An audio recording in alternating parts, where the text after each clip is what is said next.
स्वागत छ साथीहरूलाई म्याथ क्वेसन टाइपिङ भिडियो सिरिजको पार्ट 2 मा। पार्ट 1 मा हामीले म्याथ इक्वेसनहरूलाई पर्फेक्ट तरिकाले टाइप गर्न सिकिसकेका छौं। अब यस भिडियोमा हामी म्याथ क्वेसनमा आउने अर्को गाह्रो काम चित्रहरू वा शेप्सहरू बिना कुनै अरू सफ्टवेयर यसै वर्ड फाइलमा नै बनाउन सिक्ने छौं। त्यसैले आउनुहोस् भिडियो सुरु गरौँ। यस्तो र फर्ममा विभिन्न शेपहरू हामीसँग आउँछन्।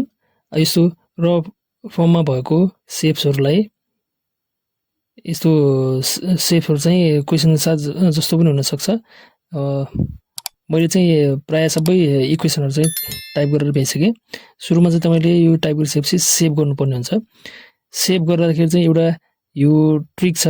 यो सेभ गर्दा चाहिँ तपाईले अब एउटा लोकेसन छान्नु होला। मैले सिम्पली डकुमेन्ट छाने। अब फाइल नेम राख्नुस्।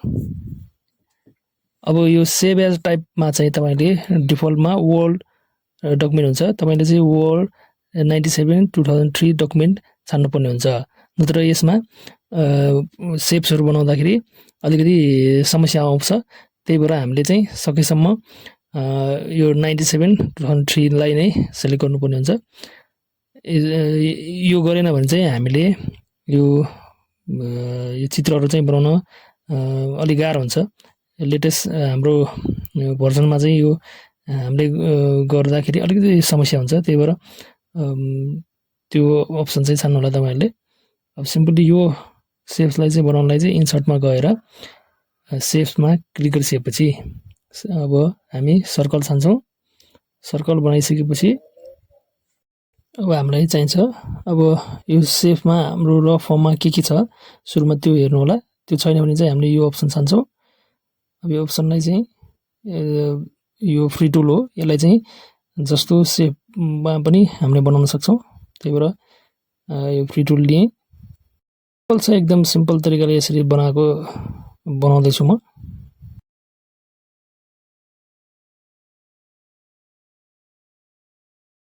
त्यसपछि हामीलाई चाहिन्छ अब यो यसको ब्याकग्राउन्ड हटाइदिए। अब हामीलाई सेन्टरको यो ओएस वाला लाइन चाहिन्छ। यसलाई पनि सिम्पली लाइन शेप छानेर गर्न सक्छौँ। त्यसपछि अब एंगलको पाला आयो। एंगलमा पनि हामीलाई एंगलकै एउटा शेपमा हामीसँग छ। त्यसलाई सिम्पली हामीले ड्रा गर्छौँ कहाँ चाहिन्छ त्यो एंगल। सरी यो वाला हैन, यो अर्को वाला चाहिँ हो। यो वाला चाहिँ हो। अब यसलाई चाहिँ सिम्पल हामीले यो फेरि छानी सिम्पली यसलाई जत्रो चाहिन्छ हामीले त्यसरी ड्र्याग गर्छौँ माउसले। अब यहाँ पनि सानो यसरी एंगल बनायौँ हामीले। अब हामीलाई चाहिन्छ अब टेक्स्टहरु चाहिन्छ। पहिला सुरुमा हामीले यसलाई चाहिँ अब ग्रुप गरौँ। सेलेक्टमा गएर सेलेक्ट अब्जेक्टलाई यसलाई सेलेक्ट गरेर ग्रुप बनाऊ, एउटै बनाइदिउँ। देख्न सक्नुहुन्छ अब यो ग्रुप भइसकेपछि अब यसलाई जता पनि मुभ गर्न सक्छौँ हामीले। अब हामीलाई चाहिन्छ यो लेटरहरू। लेटरको लागि चाहिँ एउटा अब ट्रिक चाहिँ यहाँ आउँछ। अब हामीले चाहिँ सिम्पल हामीले एउटा लेटर टाइप गरे जस्तै गरी एउटा लेटर टाइप गर्छौँ। अब यसलाई सेलेक्ट गरेर इन्सर्टमा गएर हामी वर्ड आर्ट भन्ने अप्सनमा क्लिक गरेर यो पहिलो नम्बरको छान्छौँ। त्यसपछि अब सुटेबल एउटा फन्ट छान्छौँ। फन्टको लागि चाहिँ हामी यो युज गर्छौँ। तपाईले जुन पनि युज गर्न सक्नुहुन्छ। ब्याकग्राउन्डलाई फिल चाहिँ ब्ल्याक गरौँ। अब यसलाई टेक्स्ट र्याप गरौँ।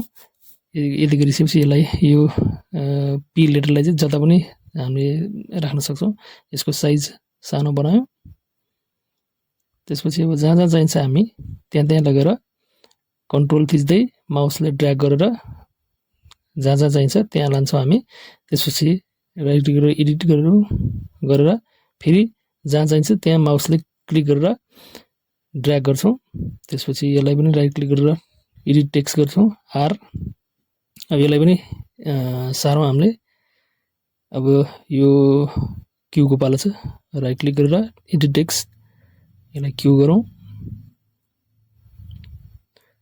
अब यसलाई ओ एडिट टेक्स्ट ओ ओके। तपाईले यो फन्टलाई चाहिँ अब मिलाउनु पर्ने हुन्छ यसरी हल्का हल्का तानेर। तपाईलाई अलिकति मिलेको छैन जस्तो लाग्यो भने त्यसरी मिलाउन सकिन्छ, ठुलो सानो पनि गर्न सकिन्छ। अब हामीलाई एंगल चाहियो हैन 150। अब यसलाई नै सिम्पल त्यसलाई नै अब ड्र्याग गरेर माउसले कन्ट्रोल थिचेर ड्र्याग गऱ्यौं भने हामी कपी गर्न सक्छौं। त्यसपछि राइट क्लिक गरेर एडिट टेक्स्ट अब जति हो त्यो टाइप गरेर ओके गर्छौं हामी। अब यसलाई पनि हल्का तान्दियौ। यसलाई चाहिँ शिफ्ट र कन्ट्रोल थिचेर साइज मिनिमाइज या ठुलो गर्न सक्छौं हामी, ठुलो सानो गर्न सक्छौं। यसलाई पनि राइट क्लिक गरेर एडिट टेक्स्ट 55 ओके। अब यसलाई पनि कन्ट्रोल र शिफ्ट थिचेर यसलाई सानो बनाउँछौं, हल्का मिलाइदियौ। अब यति गरिसकेपछि फेरि यसलाई हामी ग्रुप गर्छौं। अब लगभग सबै भइसकेको छ। फेरि होममा गएर सेलेक्टमा गएर सेलेक्ट अब्जेक्टमा गएर सेलेक्ट गर्छौं। सबैलाई सेलेक्ट गरेर राइट क्लिक गरेर ग्रुप गरिदिन्छौं हामी। अब यो ग्रुप भइसकेको छ। यसलाई अब तपाईहरुले जहाँ पनि युज गर्न सक्नुहुन्छ। अब सानो ठुलो जत्रो साइजको चाहिन्छ तपाईले शिफ्ट थिचेर ठुलो सानो गर्न सक्नुहुन्छ ड्र्याग गरेर। अब यति भइसकेपछि अब लगभग बनाउने मेथड चाहिँ यही हो सबैमा हैन। तपाईले अब यो हामीले अघि गरेको यो फाइल चाहिँ यसमा 97/2003 मा सेभ नगरेको भए चाहिँ यो ठुलो सानो गर्दाखेरि त्यो लेटरहरु पनि ठुलो सानो हुन्छ र नदेखिने या ठुलो हुने प्रब्लम हुन्छ। अब यसमा चाहिँ सेम हुन्छ। अब तपाईलाई एक्जाम्पलको लागि अब कुनै पनि एंगलमा लेखिएको यो लेटरलाई चाहिँ जस्तै 8 सेन्टिमिटर यसलाई चाहिँ अब छड्के या हैन अलिकति एंगलमा राख्नु पर्ने पनि हुन्छ। यसलाई चाहिँ सिम्पली अब म्याथ मैले फन्ट छाने यसलाई फेरि फिल गरे ब्ल्याकमा। अब यसलाई पनि फेरि इन्सर्टमा गएर डबल क्लिक गरेर त्यसलाई टेक्स्ट र्यापमा इन फ्रन्ट अफ टेक्स्ट गर्छौं यसलाई मुभमेन्टको लागि। अब अलिकति मिलाउँछौं हामी फन्टलाई। अब यसलाई कन्ट्रोल शिफ्ट थिचेर सानो गर्छौं। अब यसलाई चाहिँ तपाईहरुले यसरी जस्तो एंगलमा चाहिन्छ त्यसरी घुमाउन सक्नुहुन्छ। यसरी यो माथि यो ग्रीन कलरको बटनमा थिचेर रोटेट गर्न सक्नुहुन्छ। अब फेरि कन्ट्रोल शिफ्ट थिचेर यसलाई मिनिमाइज गरौँ। अब जहाँ चाहिन्छ जस्तो एंगलमा चाहिन्छ यसरी घुमाउन सकिन्छ। यो चाहिँ मैले तपाईलाई एक्जाम्पलमा देखाएको हो। यो अब्जेक्ट बनाउने सबै मेथड त्यही हो, सेम हो हैन। लेटर पनि यसरी राख्ने हो, सेम यसरी नै हैन। शिफ्ट र कन्ट्रोल से सानो गरे। अब यसरी मैले देखाएको मात्र हो, तपाईलाई एक्जाम्पलमा दिएको यो 8 सेन्टिमिटर केही गरी यसरी एंगलमा चाहिन्छ भने पनि यसरी गर्न सकिन्छ। अब ग्रुप गरिसकेपछि चाहिँ ग्रुप गर्न चाहिँ बिर्सनु भयो भने तपाईहरुले होममा